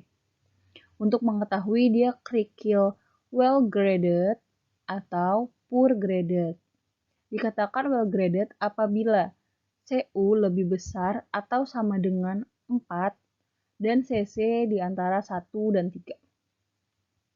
Lalu dikatakan poor graded atau GP apabila CU kurang dari 4 dan CC kurang dari 1 antara dan 3. Untuk well graded harus memenuhi keduanya. Jika memenuhi salah satu saja, CU dan CC-nya tanah tersebut masuknya ke poor graded. Lalu jika tanah tersebut masuk ke campuran dengan campuran yang ini, maka kita membaca PI-nya. Nah, ini. Jika nilai PI kurang dari 4, maka dia masuknya ke silk gravel atau GM.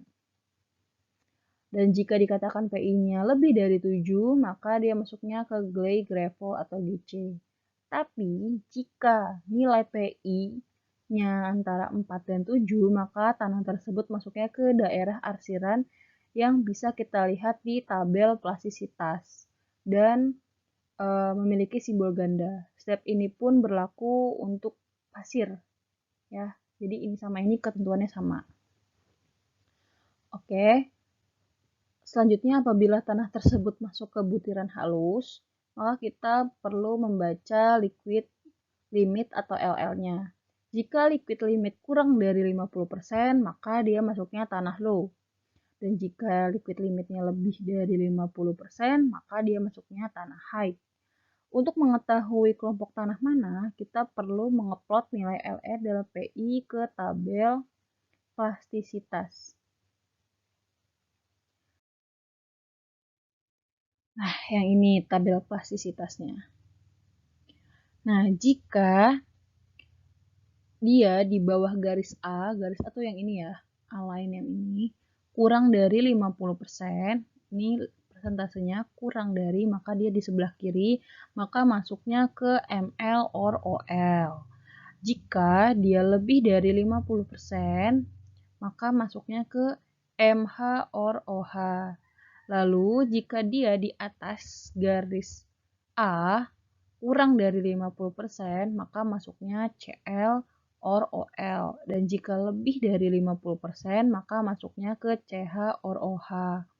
Tapi jika nilai LL dan PI masuk ke daerah arsiran yang ini, maka dia simbolnya ganda.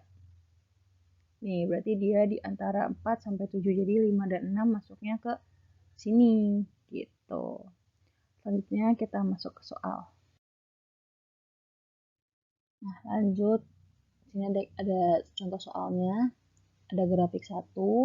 Jadi yang di atas ini itu adalah nomor ayakan, yang di sini adalah ukuran butiran, yang ini ada persentase lolosnya.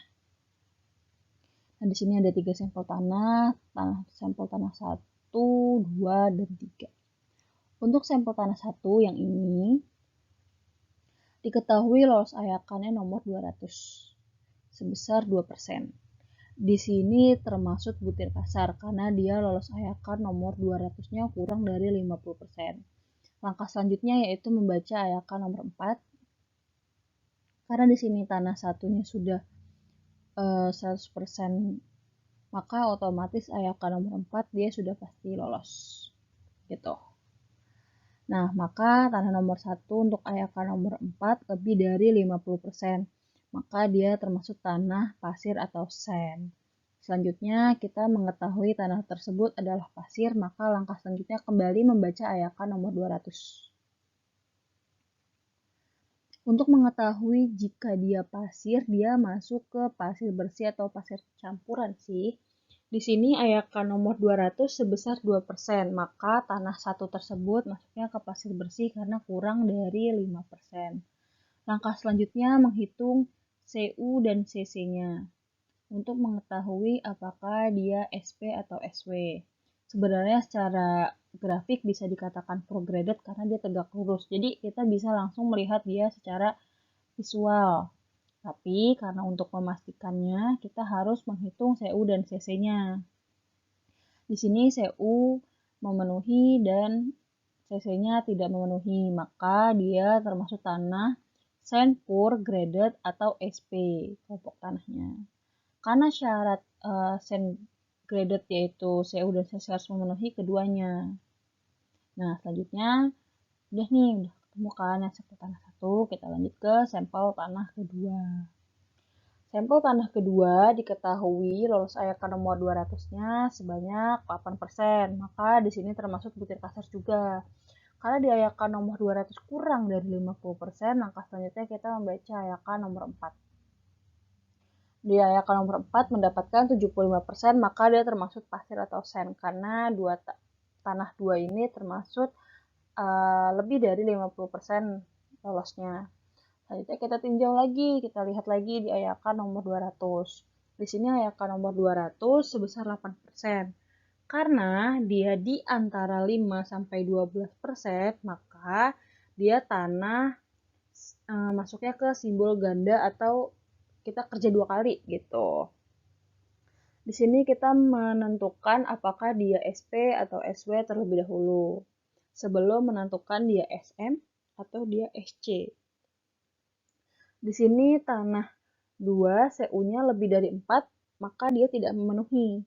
Meskipun nilai CC-nya itu dia memenuhi di antara 1 dan 3 gitu. Lalu maka dia tetap masuknya sand poor graded atau SP. Nah, karena dia kerja 2 kali atau simbol ganda, tanah kedua itu bisa kemungkinannya kelompok tanahnya itu bisa SP SM, SP SC, ya kan? Tadi kita udah dapat simbol kelompok tanahnya bagian depan yaitu SP, maka kita lanjut ke yang ke belakang. Maka selanjutnya kita melihat nilai PI-nya. Ini. Nilai PI-nya itu non-plastis, maka dia masuknya ke silt sand atau SM. Masuk kelompok tanah kedua, berarti dia termasuk SP atau SPSM atau sand poor graded sand mo. Selanjutnya ke sampel tanah ketiga. Untuk sampel tanah ketiga, karena di sini AYK nomor 200-nya tidak lolos, ya, tidak lolos, dia startnya dari sini, sampel tanah 3, maka dia termasuk tanah berbutir kasar. Lalu, karena tanah 3 ini di AYK nomor 4 sebesar 90%, maka dia termasuk pasir atau sand, karena lebih dari 50%. Kita balik lagi ke nomor 200, karena tanah nomor 200-nya dianggap, tanah nomor 3-nya lolos AYK 200-nya kita anggap 0, maka kurang dari 5%. Maka dia termasuk pasir bersih. Langkah selanjutnya untuk mengetahui dia tanah SP atau SW, maka dilihat dari CU dan CC-nya. Nah, di sini mari kita lihat CU dan CC-nya tanah 3 ini memenuhi dan CC-nya juga memenuhi. Jadi CU dan CC-nya memenuhi, maka tanah 3 ini termasuk kelompok tanah SW atau sand well graded. Seperti itu.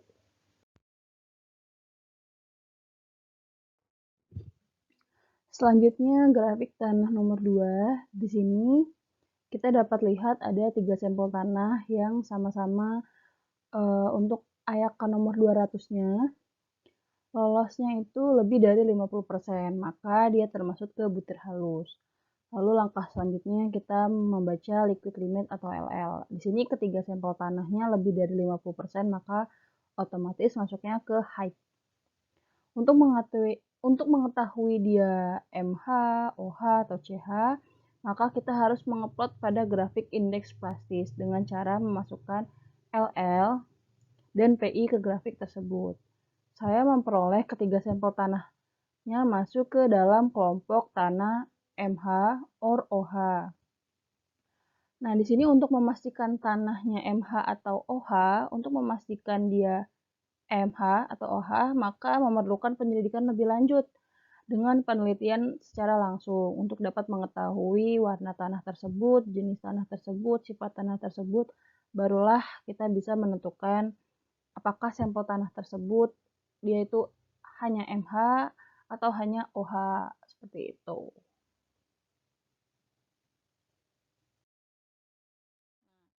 Ini grafik tanah 3.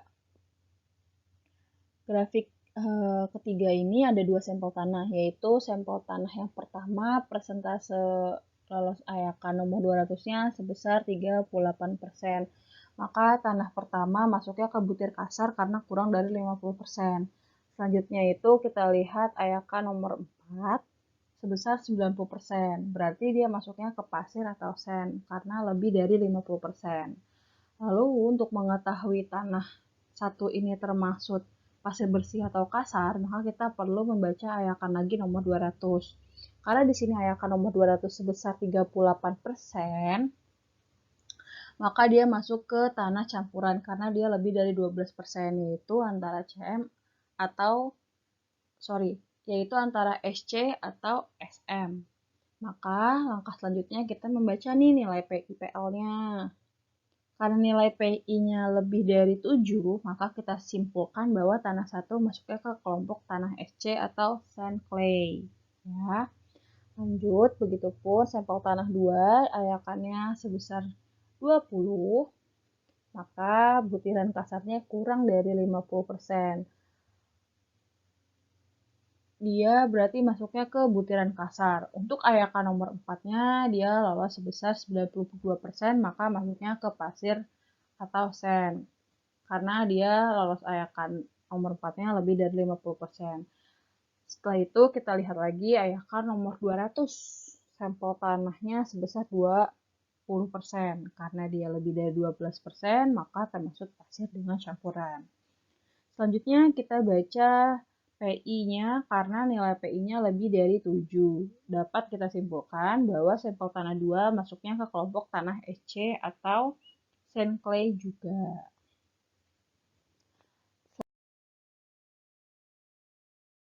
Baik, selanjutnya grafik tanah nomor 4. Di grafik tanah keempat ini ada 3 sampel. Untuk sampel pertama, persentase lolos ayakan 200-nya sebesar 29%. Ini ya, maka tanah pertama masuk ke butir kasar karena kurang dari 50%.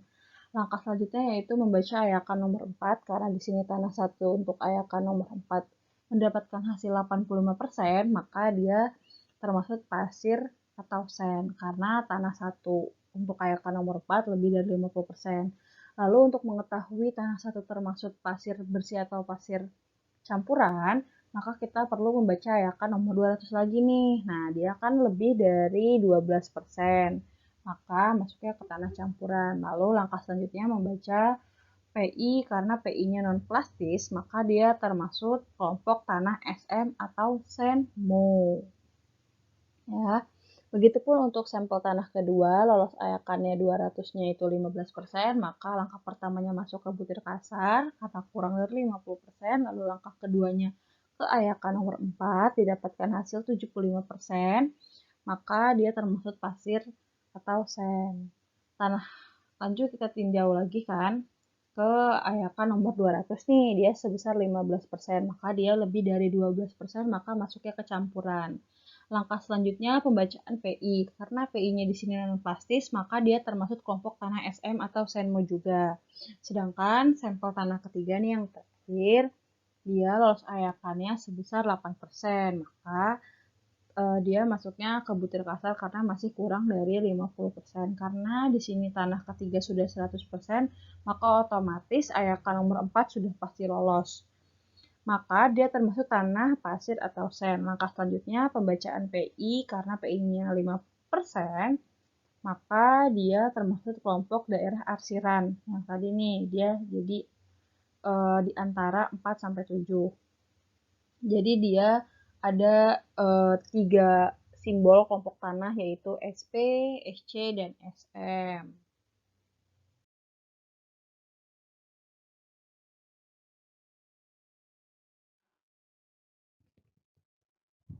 Oke, kita ke grafik tanah nomor 5. Di grafik kelima ini ada 2 sampel. Untuk sampel yang pertama, dia lolos ayakan nomor 200-nya sebesar 3%.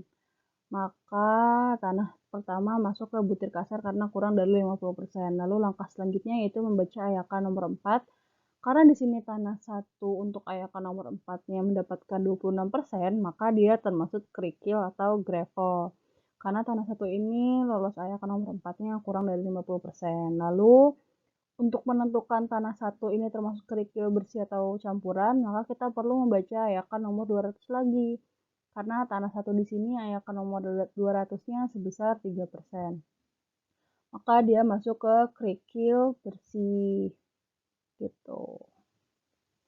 Nah, lanjut. Karena langkah selanjutnya kita menentukan kelompok tanahnya. Kelompok tanahnya itu kita tentukan apakah dia SP atau SW. Maka kita lihat dari CU dan CC-nya. Ternyata CU dan CC-nya memenuhi, maka tanah satu termasuk kelompok tanah GW atau gravel well graded. Lanjut ke sampel tanah nomor 2. Karena di sini nomor ayakan 200-nya tidak lolos, maka tanah tersebut masuk ke butir kasar. Lalu karena tanah nomor 2 ini ayakan nomor 4-nya hanya lolos 40%, maka dia termasuk kerikil atau gravel karena kurang dari 50%. Lalu kita tinjau lagi ke ayakan nomor 200. Karena tadi sampel tanah 2-nya lolos ayakan 200-nya hanya 0%, maka dia kurang dari 5%, maka dia termasuk kerikil bersih. Lalu kita tentukan kelompok tanahnya. Maka kita lihat CU dan CC-nya. Karena CU dan CC-nya tidak memenuhi, maka sampel tanah 2 ini dimaksudkan termaksud kelompok tanah GP atau gravel poor.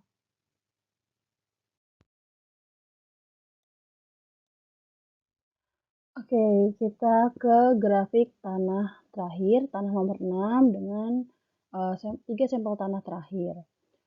Untuk sampel pertama, ini persentase lolos ayakan nomor 200 sebesar 82%. Maka tanah pertama masuk ke dalam butir halus karena lebih dari 50%. Langkah selanjutnya, karena tanah satu ini LL-nya sebesar 46%, maka dia termasuk kriteria low karena kurang dari 50%. Langkah selanjutnya pembacaan PI. Karena PI-nya 16%, maka dia termasuk kelompok tanah CL atau clay low. Gitu. Nah, kita ke tanah sampel tanah kedua. Yang ini ya, tegak lurus. Persentase lolos ayakan nomor 200-nya sebesar 80%, maka tanah pertama masuk ke butir halus karena kurang dari 50%.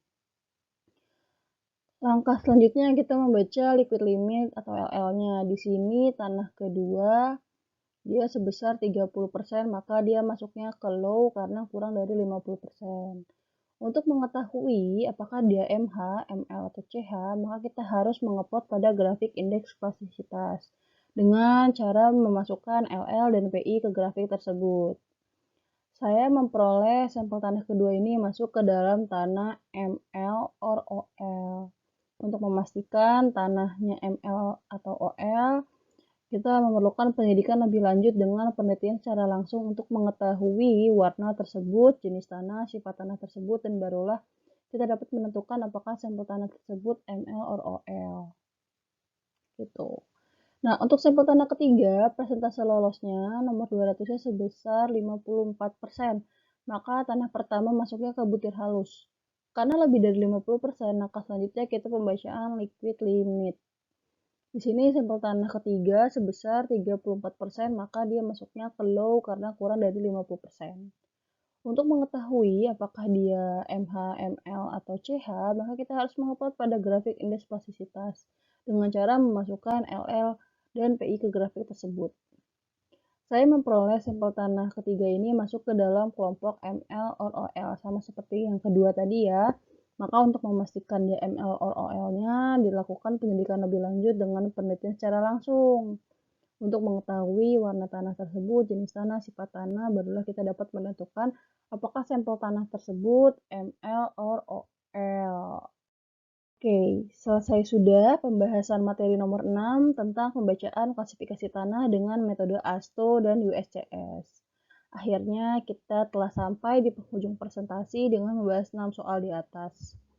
Terdapat beberapa poin penting seperti kita dapat mengetahui asal-usul tanah, jenis tanah, pentingnya melakukan penyelidikan tanah, cara menghitung komposisi tanah, cara menghitung CU dan CC. Kita juga dapat mengetahui dan menghitung batas-batas Altberg dan pembacaan klasifikasi tanah dengan metode ASTO dan USCS. Sekian persentase dari saya, kurang lebihnya mohon maaf. Terima kasih.